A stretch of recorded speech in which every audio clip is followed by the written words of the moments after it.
Est-ce qu'on peut pousser des cris de joie? Est-ce qu'on peut encore pousser des cris de joie pour le Seigneur? Il est digne de louange, il est digne d'adoration. Il n'y a point de Dieu comme Jésus. Est-ce qu'on peut encore pousser, faire encore plus mieux que ça? Est-ce qu'on peut encore battre nos mains, pousser des cris de joie au nom de Jésus? Béni soit ton Seigneur, Seigneur. Gloire et louange te soient rendues. Tu es digne de louange, tu es digne d'adoration au nom puissant de Jésus. Au nom de Jésus. Alléluia. Le diable est un menteur. Dieu n'échoue jamais. Jamais. Dieu n'échoue jamais. Amen. Que le Seigneur Jésus-Christ vous bénisse. Vous pouvez vous asseoir. Je rends grâce à Dieu pour cette opportunité de pouvoir partager la parole avec vous. Je bénis le Seigneur pour chacun de vous. Je bénis le Seigneur pour d'abord Pasteur Yannick qui fait un travail extraordinaire. Et vous savez, il y a beaucoup de choses à dire sur Pasteur Yannick. Vraiment, c'est un exemple à suivre. Et nous sommes infiniment reconnaissants au Seigneur de nous avoir mis sur ses pas de Pasteur Yannick. Et nous apprenons énormément beaucoup sur la prière, sur beaucoup de choses. Je rends grâce à Dieu pour sa vie. Et je bénis le Seigneur pour Pasteur Kaozi, un homme très humble. Et pour tous nos pasteurs, pour Pasteur Abou, pour Pasteur Luc, pour Pasteur Lionel, ce sont des hommes de Dieu qui servent Dieu de tout leur cœur. Amen. Et je veux aussi rendre grâce à Dieu pour Pasteur Serge, mon pasteur. Et je bénis le Seigneur. C'est un homme de prière. Pasteur Serge m'a contaminé avec la prière.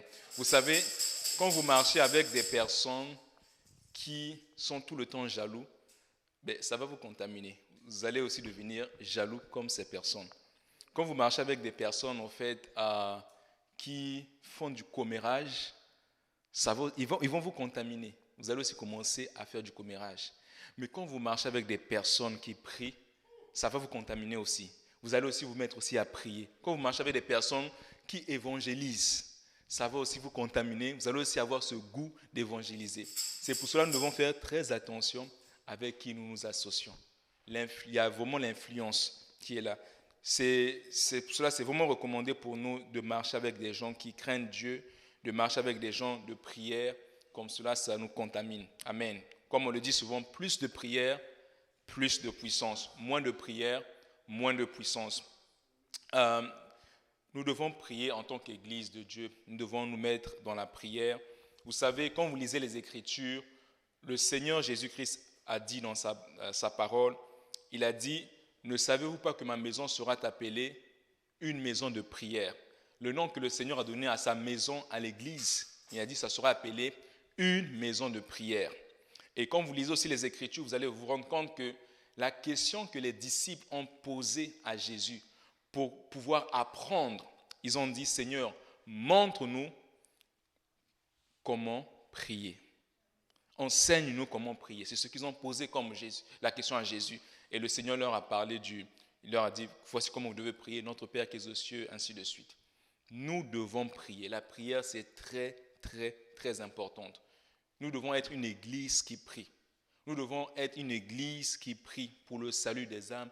Nous devons être une église qui intercède pour le salut des âmes. Il y a tellement de distractions dans nos jours. Il y a tellement de distractions. L'ennemi va toujours essayer de nous empêcher de prier. Pourquoi? Parce qu'il sait, quand on prie, il y a des victoires. Il y a des choses qui se passent dans le monde spirituel. Quand Daniel s'est mis à prier, il y a eu un mouvement dans le monde spirituel. Qu'est-ce qui s'est passé? Daniel, quand il a prié, Dieu a envoyé un ange. Vous savez, nous devons prier. Nous devons prier. Nous devons nous faire violence. Parfois, ce n'est pas évident le matin pour se lever et prier, mais nous devons prier. En tant qu'Église, nous devons nous mettre dans la prière. Amen. Nous allons lire une écriture. La première écriture que nous allons lire, c'est dans Genèse. Genèse chapitre 12. Genèse chapitre 12, à partir du verset 1 jusqu'au verset 4, jusqu'au verset 3. La Bible dit, l'Éternel dit à Abram, va-t'en de ton pays, de ta patrie et de la maison de ton père, dans le pays que je te montrerai. Je ferai de toi une grande nation, et je te bénirai. Je rendrai ton nom grand, et tu seras une source de bénédiction. Je bénirai ceux qui te béniront, et je maudirai ceux qui te maudiront. Et toutes les familles de la terre seront bénies en toi. Amen. Je demande à Pasteur Yannick s'il veut bien prier. Amen. La parole.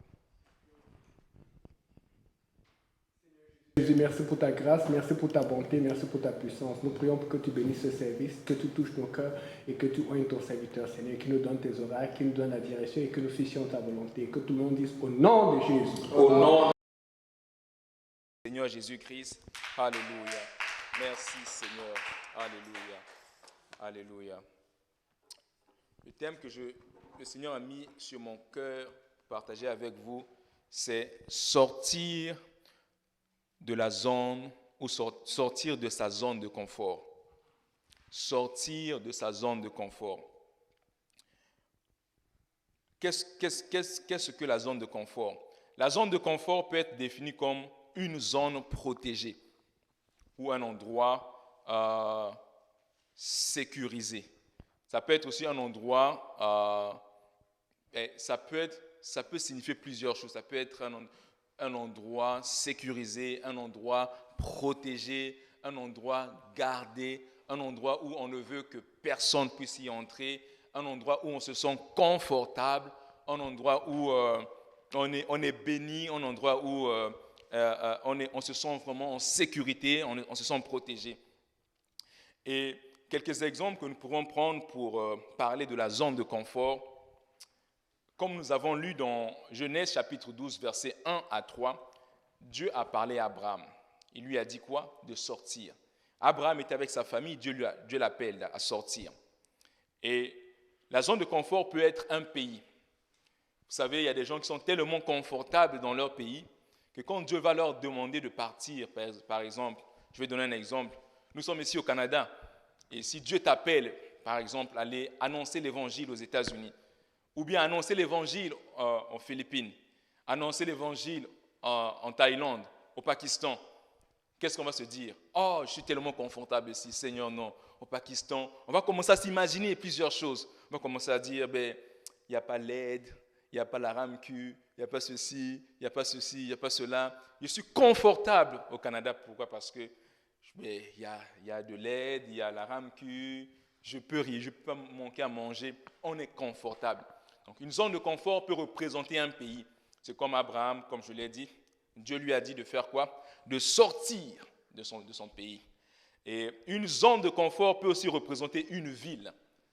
Par exemple, tu es à Montréal et Dieu t'appelle à aller rendre ministère dans une autre ville ou à quitter cette ville de Montréal, aller par exemple à Trois-Rivières ou je ne sais pas, aller à Sherbrooke. Mais vu qu'on est tellement confortable à Montréal, on se dit, oh, à Sherbrooke, il n'y a pas de métro. À Sherbrooke, il n'y a pas ceci, il n'y a pas cela. Du coup, on ne veut pas partir. On veut rester dans cette zone de confort. On veut rester à Montréal. Pourquoi? Parce qu'on a la facilité d'avoir le métro, on a la facilité d'avoir des bus à minuit, à des heures tardives. On a la facilité d'avoir des supermarchés. À Sherbrooke, c'est loin, Seigneur. Tu vois, je n'aurais pas ces avantages. Du coup, la ville devient comme une zone de confort. Une zone de confort peut être aussi un quartier. Ça peut être aussi un arrondissement. Dieu t'appelle à changer d'arrondissement, peut-être à quitter l'arrondissement de Hochelaga, peut-être à voyager, aller vers l'arrondissement de Pierrefonds. Et qu'est-ce que les gens disent souvent? Ils vont dire, oh, à Pierrefonds là-bas, ou bien, je ne sais pas, non, là-bas je ne peux pas aller, non, je ne veux pas aller. Je suis confortable dans mon quartier, je suis confortable dans cet arrondissement. Pourquoi?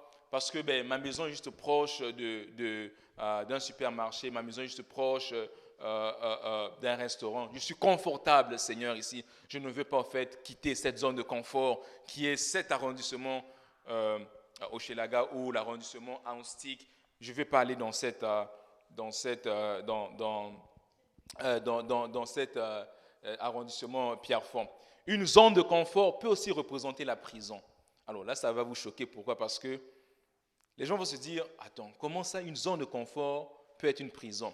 Aujourd'hui, je ne parle pas des prisons en Afrique ou des prisons dans des coins là où c'est terrible, mais il y a des prisons dans des pays de l'Ouest, des prisons où tu es nourri, tu as mangé, tu as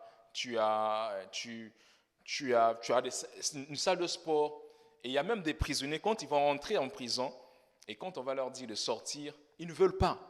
Pourquoi? Parce que quand il va sortir, il doit aller louer, payer le loyer, payer ceci. Donc il s'imagine toutes les dettes ou toutes les choses qu'il doit payer. Du coup, la prison devient comme une zone de confort. Pourquoi? Parce qu'il a toutes ces facilités, il a toutes ces choses gratuites. Il n'a pas à payer pour la salle de sport, il n'a pas à payer pour ceci, il n'a pas à payer pour là où il va dormir. Mais du coup, quand on lui demande de quitter, il s'imagine ce qui l'attend à l'extérieur, toutes ces choses. Et du coup, la personne dit non, je préfère rester en prison, je suis mieux. Je ne veux pas aller payer la facture d'électricité, je ne veux pas aller faire ceci. Une zone de confort peut être aussi ta maison. Ça peut être aussi une zone de confort, ta maison. Vous savez, il y a des gens qui aiment beaucoup, tellement beaucoup leur maison. Parfois, quand le Seigneur va leur dire, vends cette maison, non Seigneur, non, ça c'est pas le Seigneur qui m'a parlé. Ça c'est pas Dieu, je suis sûr que c'est pas Dieu qui m'a parlé. Comment ça Dieu me demande de vendre ma maison? Non, ça ne peut pas être Dieu. J'ai beaucoup dépensé pour cette maison, j'ai beaucoup travaillé et j'entends une voix qui me dit, vends cette maison. Non, ça ne peut pas être Dieu. Vous savez, quand il y a eu le confinement en 2020, qu'est-ce qui s'est passé? On est rentré dans le système de confinement, du coup les gens étaient confinés et les gens faisaient du télétravail. Et quand il y a eu le déconfinement, des gens étaient tellement confortables à rester à la maison que c'était devenu une habitude. Je ne veux plus sortir, je préfère rester à la maison. Du coup, les gens se sont adaptés avec le confinement. Ils sont restés à la maison, ils ne voulaient plus sortir. Même quand on a commencé à déconfiner, même, c'est triste à dire, même pour les chrétiens, beaucoup de chrétiens, quand on a commencé à déconfiner, ils n'allaient plus à l'église. Ils étaient tellement à l'aise à la maison qu'ils ne voulaient plus aller à l'église. Ils préféraient suivre le service en direct. Donc, une maison peut être aussi une zone de confort. Qu'est-ce qui peut être comme une zone de confort? La famille ou la culture. Vous savez, quand nous allons, je vais prendre un exemple. Tu vas dans un pays et quand tu arrives dans ce pays, tu t'attaches au fait, je prends juste l'exemple d'Abraham. Dieu lui a dit de quitter sa famille. Abraham était bien sa famille, mais Dieu lui demande, quitte ta famille, quitte ton père, quitte ton pays, quitte. Donc tu sors. Donc Abraham ne devait pas simplement laisser sa famille, mais son pays et tout le reste. Donc une zone de confort peut être sa famille. On peut être tellement à l'aise. Je ne dis pas que la famille n'est pas mauvaise, c'est bien, mais il ne faut pas que la famille puisse prendre la place de Dieu dans nos cœurs. Imaginez-vous que Dieu a parlé à Abraham, lui a dit de quitter. Et Abraham disait à Dieu, oh non Seigneur, j'aime tellement mon père, non je ne veux pas quitter, j'aime tellement ma famille, je ne veux pas quitter. Je suis confortable avec eux. Dieu lui a dit de quitter, parce que Dieu devait le bénir. Donc ça peut être aussi le même cas pour nous, que Dieu nous demande, par exemple, je vais t'envoyer dans une autre ville, mais la famille peut être ça peut être comme une pierre d'achoppement si nous ne faisons pas attention. Si Dieu nous demande d'aller, nous devons aller. Mais si nous sommes tellement confortables avec la famille, ça va devenir comme une zone de confort. On va dire, Seigneur, tu sais, je ne peux pas laisser mon père, ma mère, mes soeurs, je suis habitué à rester avec eux. La zone de confort peut être aussi le travail. Vous savez, il y a des gens qui aiment beaucoup le travail, plus que Dieu. Dieu va leur demander, par exemple, de laisser ce travail et d'aller dans une autre ville où Dieu va les bénir avec un autre travail. Et la personne va commencer à raisonner. Qu'est-ce que la personne va commencer à dire? Tu sais, Seigneur, je gagne beaucoup. Je gagne beaucoup dans ce travail. Je travaille, je gagne, j'ai un bon salaire. Je ne veux pas laisser ce travail. Pourquoi? Parce que je gagne bien. Dieu parfois peut t'appeler au ministère. Dieu te dit, laisse ton travail, va me servir dans telle ville. Oh non, je ne peux pas. Comment je vais faire ce travail? Comment je vais faire? Donc le travail devient comme une zone de confort. On ne veut pas laisser le travail pour un ministère. On ne veut pas laisser le travail pour aller servir Dieu. Pourquoi? On est confortable avec tout ce qu'on a, le salaire et tous les avantages qui viennent avec. La zone de confort peut aussi représenter ceci, le téléphone. Vous savez, comme je l'ai dit au début, il y a tellement de distractions dans le monde que nous vivons actuellement. Il y a tellement beaucoup de distractions. L'ennemi essaie de toutes ses manières, de toutes ses forces, de nous empêcher de prier. C'est pour cela, vous allez voir aujourd'hui, une personne qui va passer, je ne sais pas, 10 minutes ou même 2 heures à communiquer sur une application des réseaux sociaux. Mais dès que ces 2 heures finissent et que la personne veut prier, subitement le sommeil arrive. Tu es fatigué. Tu veux lire la Bible, tu es fatigué. Après là, tu te poses la question, tu te dis, mais attends, il y a quelque chose qui ne marche pas. J'étais en train de regarder des vidéos, je suivais quelque chose sur YouTube, sur mon téléphone. J'ai passé 2 heures. Mais là, je commence simplement à prier. Je n'ai même pas fait 3 minutes. Je suis déjà fatigué. Je veux juste lire la parole de Dieu. Je n'ai même pas fait, j'ai même pas lu, même pas un verset. Je suis déjà fatigué. L'ennemi, c'est ce qu'il essaie de faire. Il va faire quoi? Il va proposer. C'est comme un frère qui disait, il dit l'ennemi est comme un vendeur. Qu'est-ce qu'il va faire? Il va te dire, il y a telle distraction. Il te propose. Et toi, tu dis, non, moi les cinémas, je n'aime pas les cinémas. Ok, il y a telle autre distraction. Quand tu vas sourire à une distraction, l'ennemi va dire, ah, voilà, lui, ce n'est pas des cinémas, lui, c'est ça. Il va commencer maintenant à te tenter avec cette chose.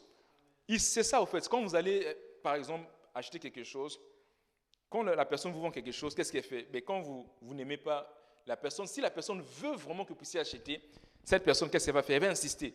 Oh non, moi je n'ai pas ce téléphone. Ok, mais monsieur, il y a encore ce téléphone. Oh non, ça je ne veux pas. Monsieur, ne partez pas, il y a encore celui-ci qui est moins cher. Et c'est ce que le diable fait. Le diable essaie, avec la distraction, il essaie de nous proposer des choses afin que nous puissions acheter, afin que nous puissions plus prier, afin que nous puissions plus être actifs dans l'évangélisation, afin que nous puissions plus être actifs dans l'intercession.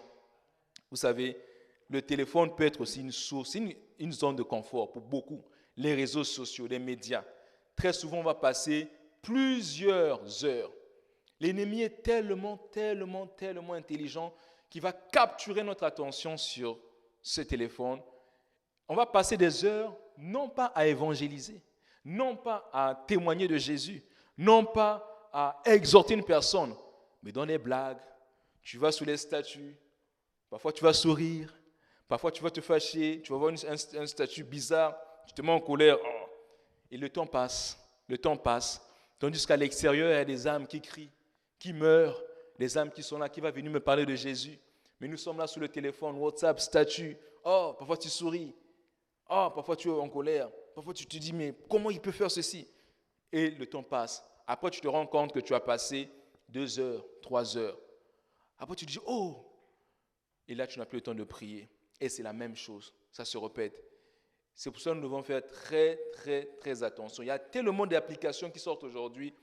Le but, c'est pour nous distraire. C'est pour que nous ne puissions pas prier. Il y a tellement des heures que nous passons sur le téléphone. Si nous pouvons simplement prier, que Dieu puisse nous aider vraiment à être conscients de ces choses. Très souvent, nous ne sommes pas conscients. On dit, je vais juste regarder un statut. Après, qu'est-ce que l'ennemi fait? Il va garder ton attention sur cela.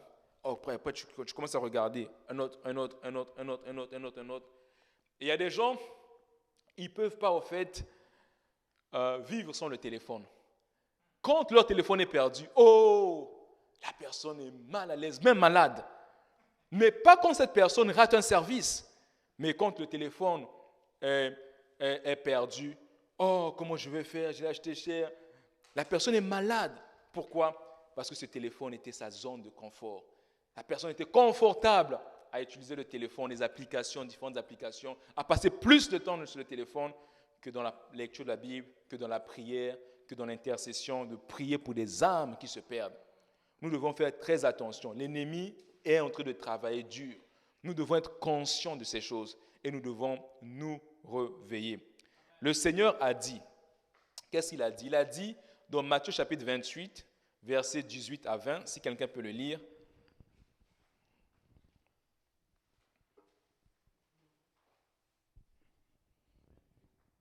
Chapitre 28, versets 18 à 20.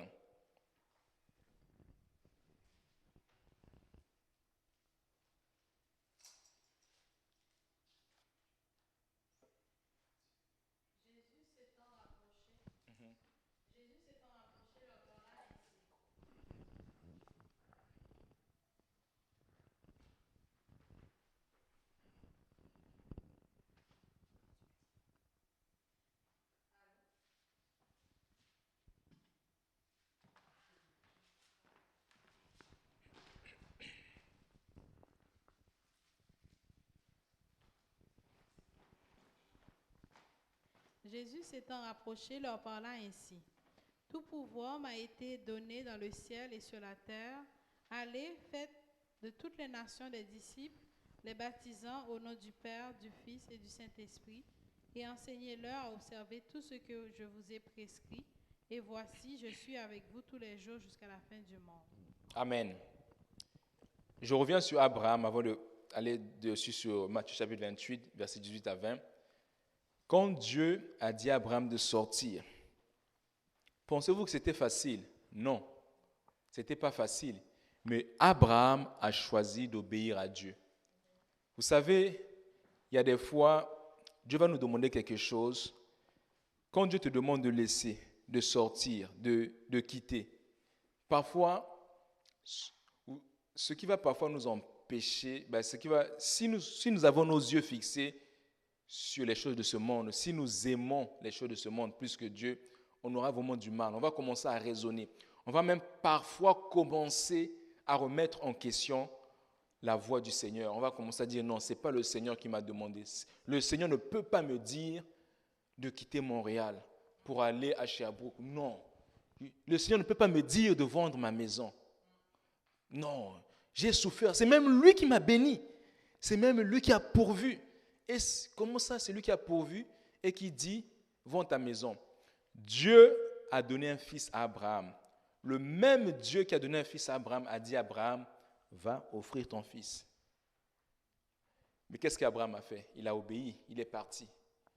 Nous devons en fait avoir un cœur qui n'est pas attaché aux choses de ce monde. Le Seigneur l'a dit. Il a dit, là où ton trésor se trouve, ton cœur aussi va se trouver là. Nous devons avoir, en fait, nos cœurs doivent être attachés à la parole de Dieu. Humainement parlant, ça n'a pas été facile pour Abraham de quitter sa famille. Peut-être il pouvait s'imaginer, j'avais un travail, j'avais ceci, donc je dois tout laisser pour aller quelque part où je ne connais pas.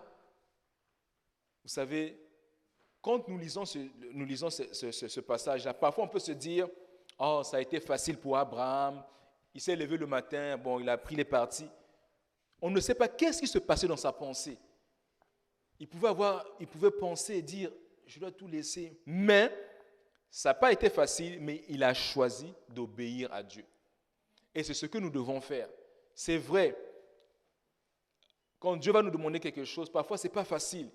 Mais quand nous choisissons d'obéir, je vous garantis, Dieu va vous bénir. Quand tu obéis, la bénédiction suit. Je vous le garantis. Dieu va vous bénir. Dieu l'a prouvé avec Abraham. Quand Abraham a obéi, Dieu l'a béni. Quand même Abraham devait se séparer avec Lot, quand Lot a levé les yeux vers Sodome et que Dieu a dit à Abraham, lève les yeux et regarde, Dieu l'a béni. Quand nous obéissons, la bénédiction va suivre. Mais quand nous n'obéissons pas, c'est des problèmes que nous allons chercher. Du coup, nos cœurs doivent être attachés à Dieu. Nous devons aimer Dieu plus que tout ce qu'il y a dans ce monde. Nous devons être prêts, quand Dieu nous dit de laisser quelque chose, nous devons être prêts à dire oui Seigneur. Si tu me l'as dit, C'est vrai que ce n'est pas facile, mais si tu l'as dit, je le laisse. Pierre a travaillé toute la nuit avec avec les autres disciples. Ils n'ont trouvé aucun poisson. Jésus vient dire, jette ton filet là. Pierre a dit, mais Seigneur, j'ai travaillé toute la nuit, on n'a eu aucun poisson. Mais sur ta parole, parce que tu l'as dit, je vais obéir, je vais jeter un poisson. Pensez-vous que si Pierre n'avait pas obéi au Seigneur, est-ce qu'il devait avoir le miracle? Non. Si Pierre avait dit, non, écoute, moi j'ai beaucoup travaillé, toi tu n'étais même pas là, Seigneur, j'ai souffert, tout ceci, toute la nuit, j'ai veillé. C'est vrai, ce n'était pas évident, ce n'était pas facile. Mais Pierre a dit, Seigneur, j'ai travaillé, j'ai fait ceci, on n'a pas trouvé un poisson, mais sur ta parole, je vais jeter le filet. Et c'est ça ça doit être notre attitude. Dieu te demande de sortir de la zone de confort. C'est vrai, j'étais confortable, mais Seigneur, sur ta parole, je vais sortir. Parce que quand Dieu te demande de sortir, parce qu'il a mieux pour toi. La Bible dit, dans Matthieu 28, 18 à 20, comme nous l'avons lu, le Seigneur dit aux disciples quoi? D'aller. Il dit quoi? Aller. Aller faire quoi? Aller évangéliser. Aller prêcher la parole. Aller prêcher la bonne nouvelle. Et il dit baptiser au nom du Père, Fils, Saint-Esprit, qui signifie au nom de Jésus. Amen. Les disciples n'ont pas baptisé au nom du Père, du Fils et du Saint-Esprit comme nous voyons aujourd'hui. Quand vous lisez toutes les Écritures, vous lisez le livre de Actes, tous les baptêmes ont été faits au nom de Jésus. Et qu'est-ce que les disciples ont fait? Imaginez-vous, le Seigneur leur dit d'aller. Ils vont dire, bon, on va aller, bon, non, moi, Seigneur, moi, non, moi, je ne vais pas aller. Donc, je dois tout laisser là, laisser ça, après, aller parler aux gens, aller évangéliser. Ah, donc, je dois me lever chaque jour à 6 heures pour prier. Ah, donc, je dois prier chaque jour à 23 heures. Ce n'est pas facile, mais il y a une bénédiction qui suit. Ce n'est pas évident. C'est vrai, le corps ne veut pas. Mais quand on obéit, Dieu va nous bénir. Et les disciples, c'est ce qu'ils ont fait. Le Seigneur leur dit d'aller évangéliser, d'aller apporter la bonne nouvelle. Et ils sont partis. Dans Marc chapitre 16, versets 15 à 18, ça, si quelqu'un peut le lire, Marc chapitre 16, versets 15 à 18.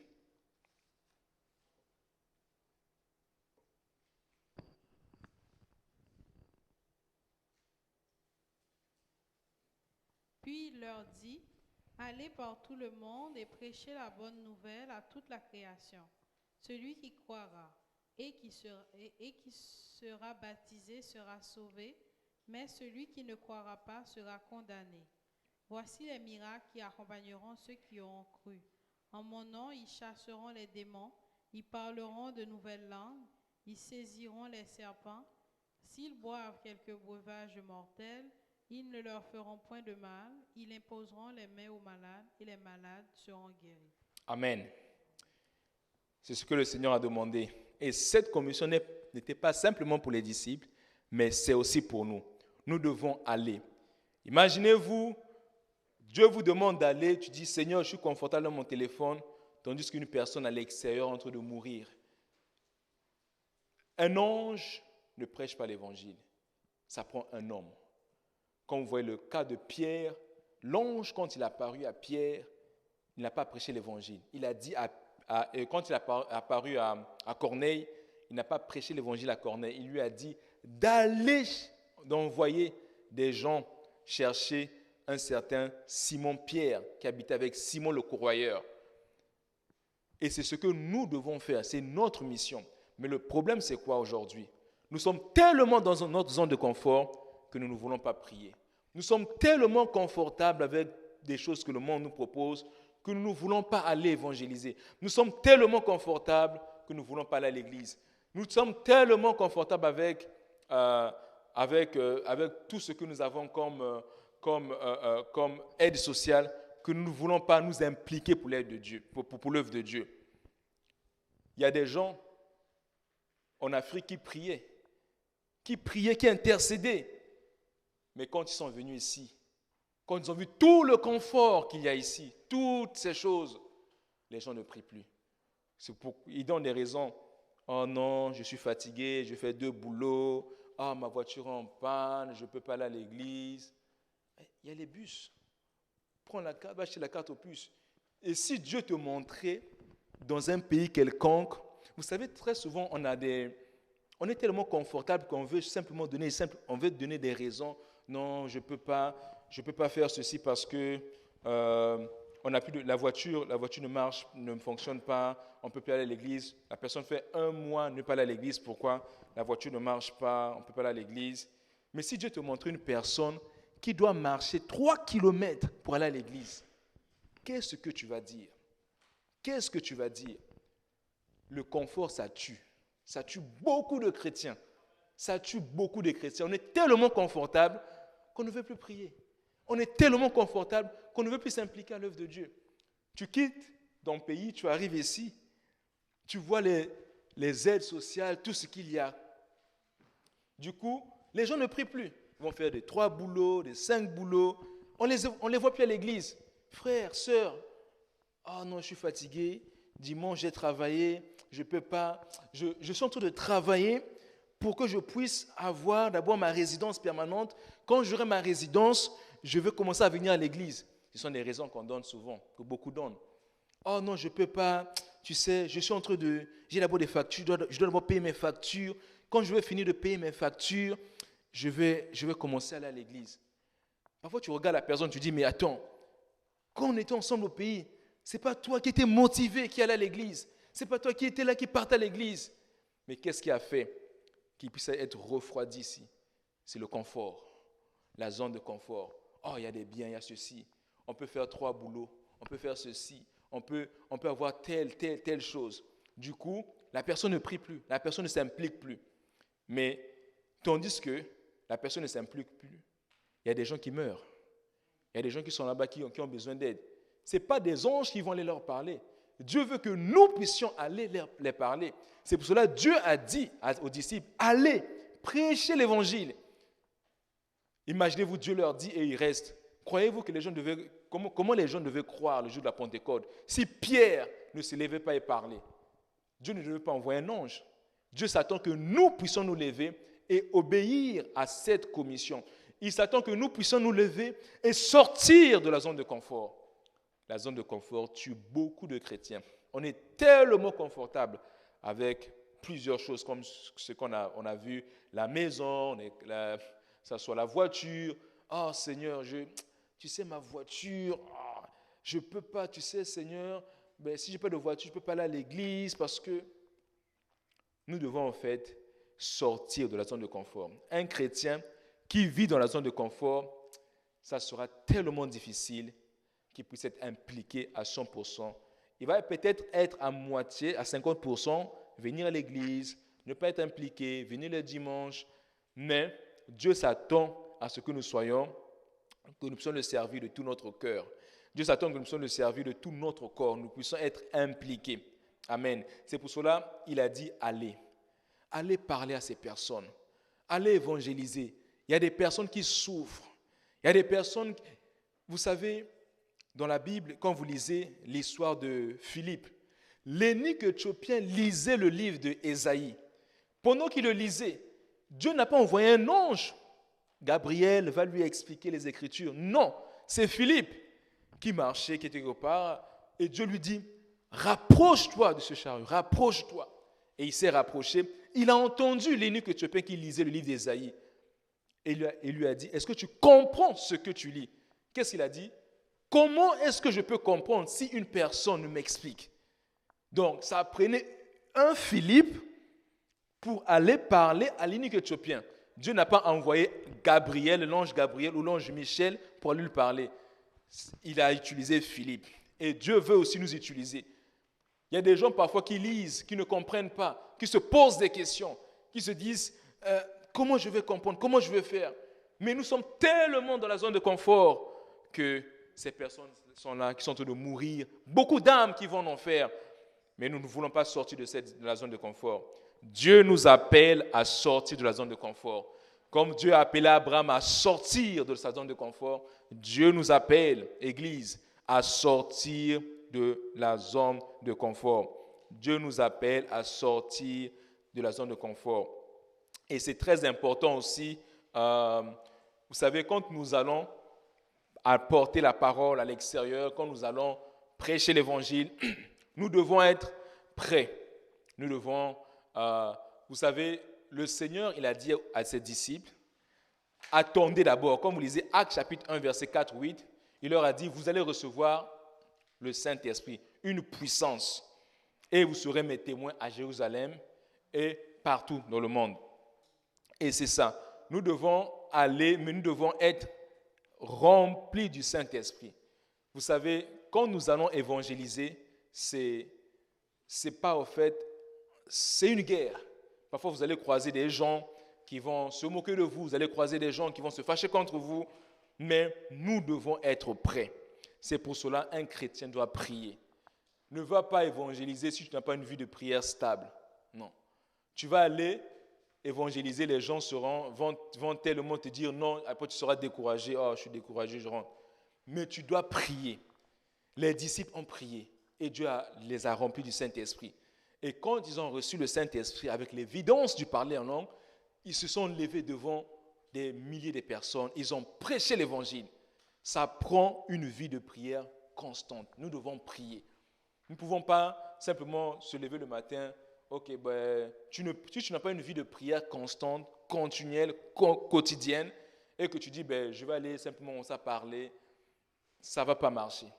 Nous devons être impliqués dans la prière. Nous devons être impliqués dans la prière. Amen. Vous savez, le réveil qu'il y a eu à la rue Azusa, vous connaissez tous l'histoire, en 1906, ça impliquait des gens qui priaient. C'était des gens qui passaient des heures dans la prière. Il ne peut pas avoir un réveil sans prière. L'Église doit prier. L'Église doit prier. Le chrétien, le frère, la sœur doit s'élever et prier. Si nous voulons avoir des victoires, nous devons prier. Nous avons vu à la conférence francophone que Dieu veut nous amener à une autre dimension. Et si nous voulons arriver à cette dimension sur laquelle Dieu veut nous amener, nous devons prier. Nous ne pouvons pas, nous n'allons pas voir le miracle si nous prions juste 5 minutes, 2 minutes, si nous ne prions pas, après nous voulons voir le miracle, ça ne marchera pas. Ça prend à ce que nous puissions prier. Ça prend à ce que nous puissions nous faire violence. Parfois le matin, tu te lèves, tu es fatigué, mais Seigneur, je vais prier. Parfois tu pries, tu n'arrives pas. Demain, Seigneur, je veux encore prier. Ça apprend que nous puissions nous faire violence. Ça apprend que nous puissions prier. Si nous ne prions pas, nous n'allons pas avoir le résultat. C'est pour cela la prière, c'est tellement, tellement important. C'est pour cela le diable, qu'est-ce qu'il fait? Il combat la prière. Il essaie de nous proposer des choses, des distractions, pour nous empêcher de prier. Parce que quand l'Église se met à prier, il y a des choses qui se passent. Il y a des âmes qui sont délivrées. Il y a des âmes qui viennent à l'église. Il y a des familles qui sont délivrées. Quand l'église se met à prier, il y a les choses qui commencent à bouger.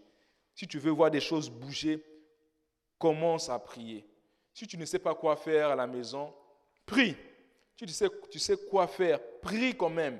Mais prions. Soyons des intercesseurs. Il ne faut pas que la prière puisse être un fardeau. Oh, il faut encore prier. Il faut que nos réunions de prière soient des réunions les plus achalandées, où il y a tellement du monde. Quand on dit réunion de prière, il y a tellement du monde qui est là. On est là, on va prier. On va mettre le feu, on va prier. C'est ça. Mais aujourd'hui, c'est triste de voir parfois, quand on parle des réunions de prière, il y a quelques personnes, quand on va parler des activités. Oh, il y a du monde. Les gens ne veulent plus prier. Oh, prier, il faut prier. Il faut faire la veille de prière. Ah non, moi je ne peux pas, je suis fatigué. Mon corps, non, je suis fatigué. Après, cette personne qui parle comme ça veut voir le miracle. Non. Ça va prendre que tu puisses être impliqué. Ça va prendre que l'Église puisse prier. Ça va prendre que tu puisses te lever. Parfois, tu es fatigué. Tu dis, même si je suis fatigué, je vais prier. Même si je n'arrive pas, mais Seigneur, je suis déterminé. Et quand Dieu voit cette détermination, Dieu va t'aider. Mais si tout le temps on donne des excuses, on dit, tu sais Seigneur, je suis fatigué, mon corps, je n'arrive pas, tu vois, je ne peux pas, ce n'est pas pour moi, c'est pour les autres, jeûner, je ne peux pas, j'ai essayé, non, je suis malade, Seigneur. Après, tu dis, oh Seigneur, envoie le feu, le feu, le feu, le feu du Saint. Non, ça ne va pas marcher. Ça prend que, il y a des fois, parfois, on va prier. Le Seigneur dit, priez pour que le maître, la moisson puisse envoyer les ouvriers. Mais très souvent, on va faire cette prière, on va dire, Seigneur, envoie les ouvriers, envoie les ouvriers, envoie les ouvriers. Parfois, le Seigneur va dire, ok, c'est toi cet ouvrier qui va partir. Non, non, Seigneur, non. Non, moi, Seigneur, non, non. Envoie telle personne, moi, je ne veux pas partir. On veut voir le miracle, mais on ne veut pas être impliqué. On ne veut pas, c'est un peu comme un étudiant qui va avoir des bonnes notes sans étudier, qui veut simplement avoir 20 sur 20 ou 100%, sans s'impliquer, sans parfois passer des nuits à lire, à relire, à étudier. Mais ça ne va pas arriver. Ce n'est pas la magie. Ça n'arrivera pas. Si tu n'étudies pas, tu n'auras pas le résultat, tu auras 0. Ça apprend à ce que nous puissions être impliqués dans la prière. Amen. Nous allons nous lever. En la présence du Seigneur, nous allons prier. Alléluia. Merci Seigneur. Alléluia. Jésus. Alléluia Jésus. Alléluia Jésus. Éternel notre Dieu, nous te prions. Seigneur, aide-nous. Aide-nous Jésus. Aide-nous. Nous te demandons pardon Seigneur. Seigneur, il y a tellement de choses sur lesquelles, Seigneur Jésus-Christ, on était tellement confortable.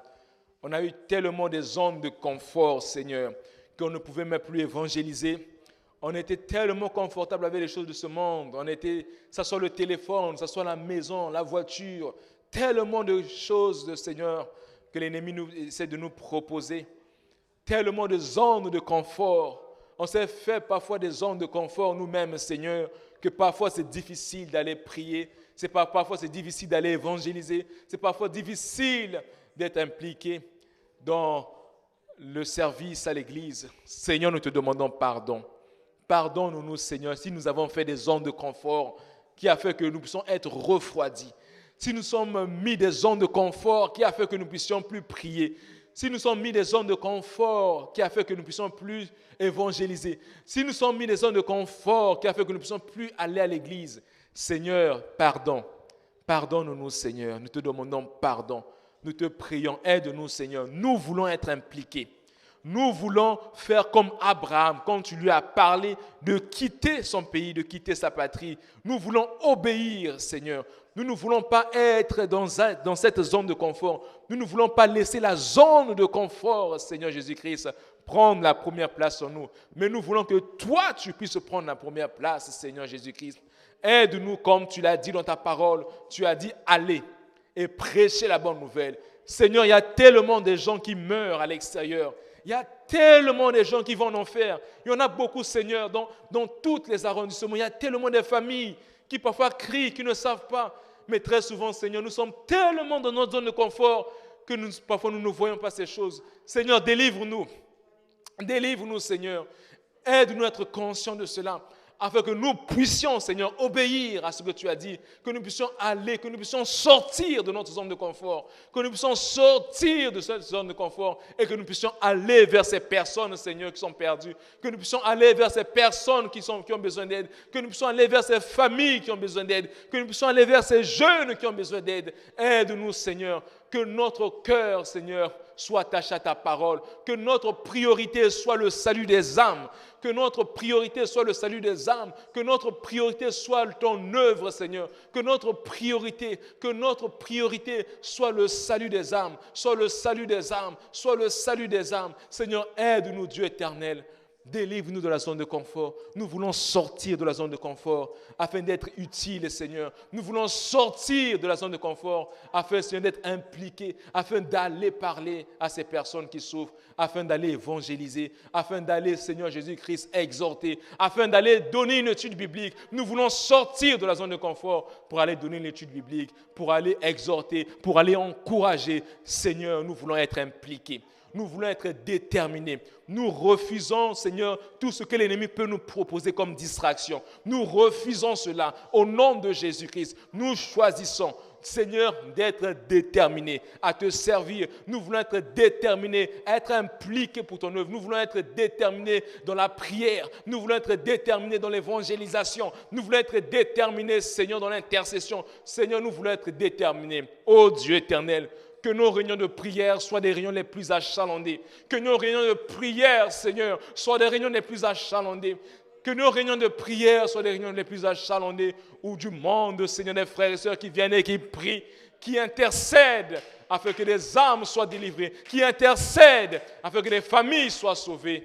Seigneur, nous voulons sortir de la zone de confort. Aide-nous, Dieu éternel, que ton nom soit glorifié. Nous allons être déterminés, nous allons persévérer.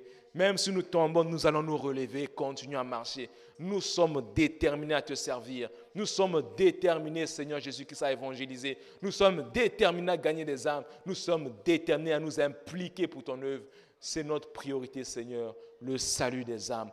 Le salut des âmes à Hochelaga, le salut des âmes à Pierrefonds, le salut des âmes à Saint-Laurent, le salut des âmes, Seigneur, à Montréal, le salut des âmes à Gatineau, le salut des âmes, Seigneur, à Trois-Rivières, le salut des âmes à Sherbrooke, le salut des âmes à Mégantic, le salut des âmes, Seigneur Jésus-Christ, à Scottsdale, dans toutes ces villes, dans le nom de Jésus. Merci encore de nous avoir parlé, Seigneur, et aide-nous, Jésus, à mettre cela en pratique. Que ton nom soit béni. Que le peuple de Dieu dit au nom de Jésus.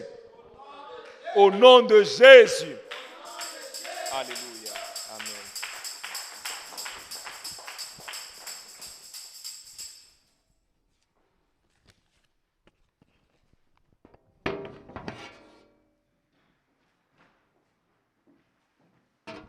Amen. Alléluia. Merci beaucoup, frère Moria, pour ce message. Amen.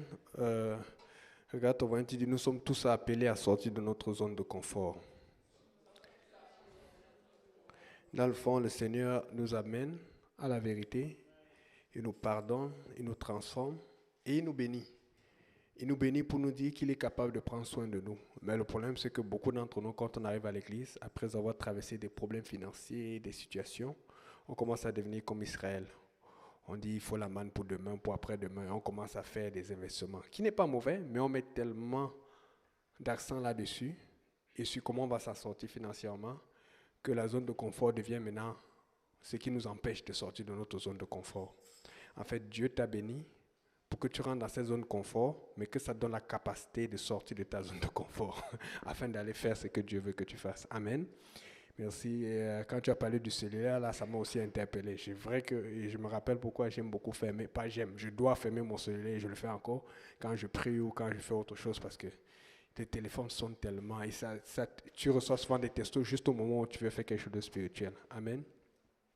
J'ai raconté cette histoire la semaine passée quand j'ai prêché, mais je sens encore que je vais la raconter parce que même pour moi, ce n'était pas évident. Je voulais annuler et si j'avais annulé, j'aurais perdu beaucoup. C'est arrivé, je pense, il y a 2 mois ou 2 mois et demi. Quand Dieu te met à cœur de faire quelque chose pour aider, il faut aider. Et donc, je suis allé quelque part où je devais aller, mais cette semaine-là, ma voiture me dérangeait comme pas possible. Et j'avais un problème de frein. Et je savais que si je prenais rendez-vous, déjà que c'était la période où les gens faisaient le changement de pneus d'hiver, oublie ça, la priorité c'est ça. Donc, il fallait que je mette la voiture, j'attende et que je loue une autre voiture. Or, j'avais un rendez-vous pour quelque chose qui était important. Là, j'ai dit, Seigneur, tu sais, on va y aller. Ça lâche, ça lâche. J'ai dit, je te fais confiance. Dans la zone de confort, il y a toujours un prix à payer. Il y a toujours un risque à prendre. Et tu dis, Seigneur. Et c'est pour ça que je suis tellement content que tu restes sur la prière. Parce que oui, tu veux faire. Oui, tu as envie de faire. Mais comment tu fais pour être sûr? Il faut que tu pries pour que Dieu te donne la force et te rappelle de le faire. Si tu ne pries pas, tu ne vas pas le faire. Finalement, je suis parti avec le frein qui fait crac, crac, crac. C'était compliqué. Il faut avoir confiance à Dieu. Je vous dis, la police m'a attrapé avec le bruit que ça faisait là. Et j'arrive là-bas, le contact que j'ai eu par un autre contact, tout se passe bien, gloire à Dieu. Et gloire à Dieu parce que si je n'étais pas venu ce jour-là, oublie ça. Et pendant que je parle, je dis, ah non, j'ai un problème à la voiture, il faut que j'aille vite et tout. On me dit, ah non, il y a même quelqu'un qui vient souvent ici là pour aider pour le bénévolat et qui est garagiste. Alors que je n'allais pas pour ça. J'allais pour quelque chose que Seigneur m'a mis à cœur. Le lendemain, je ne dis pas 2 ou 3 jours plus tard, le lendemain, j'ai pris le contact, j'ai appelé le jour, il n'a pas répondu, il m'a rappelé finalement le matin, il m'a donné rendez-vous à son travail. Devinez quoi? Son travail, c'était à 5 minutes de mon travail à Terrebonne. Comment ça a pu se trouver loin là-bas? Il a fait ça dans un garage en arrière, ça m'a coûté moins cher que ce que ça me coûte d'habitude pour faire. Je n'allais pas là-bas pour régler mes freins, j'allais pour faire ce que Dieu m'a dit de faire. Ouais, vraiment, Seigneur. Si tu sors de ta zone de confort, tu vas voir la main de Dieu. La main de Dieu se trouve toujours dehors. C'est pour ça que le pasteur dit, et il a raison, pasteur Kauzi. Tu veux voir le miracle? Ah, sortez. Ce n'est pas restant à l'église ou restant sur... Parce que Dieu est déjà souverain. La Bible dit qu'il est assis sur le trône. Il n'y a plus rien qui se passe au ciel. Puisqu'il gouverne, c'est sur la terre que ça agit. Il dit le trône, le ciel est mon trône, parce qu'il est assis. Mais la terre est mon marchepied, parce qu'il marche encore, il bouge. C'est ici qu'il faut bouger. Chez toi, tu as le contrôle parce que tu pries. À l'église, on a le contrôle parce qu'on est tous sanctifiés. Mais c'est hors de l'église que ça se passe. Il faut être fort et puis tu sors pour agir. Amen. Tu veux sortir de ta zone de confort. C'est souvent une idée. Peut-être Dieu va te mettre une idée, quelque chose que tu dois faire depuis longtemps. Note.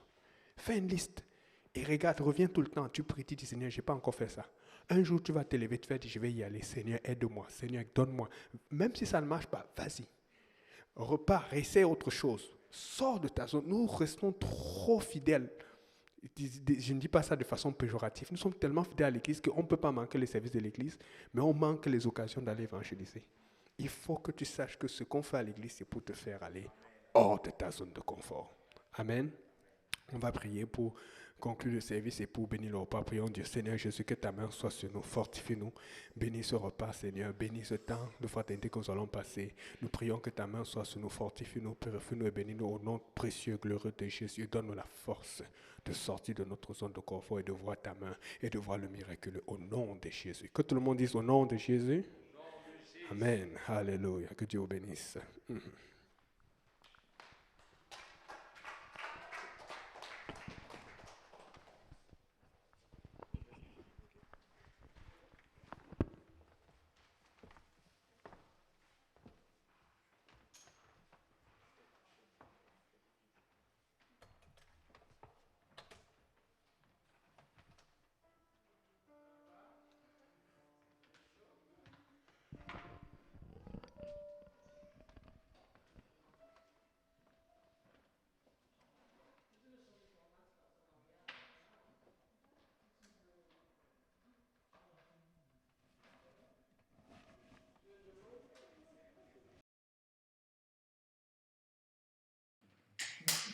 Mesdames et messieurs, prochaine diffusion demain mercredi avec le pasteur Kauzi à Saint-Laurent. Que Dieu bénisse le frère Yannick. Au revoir.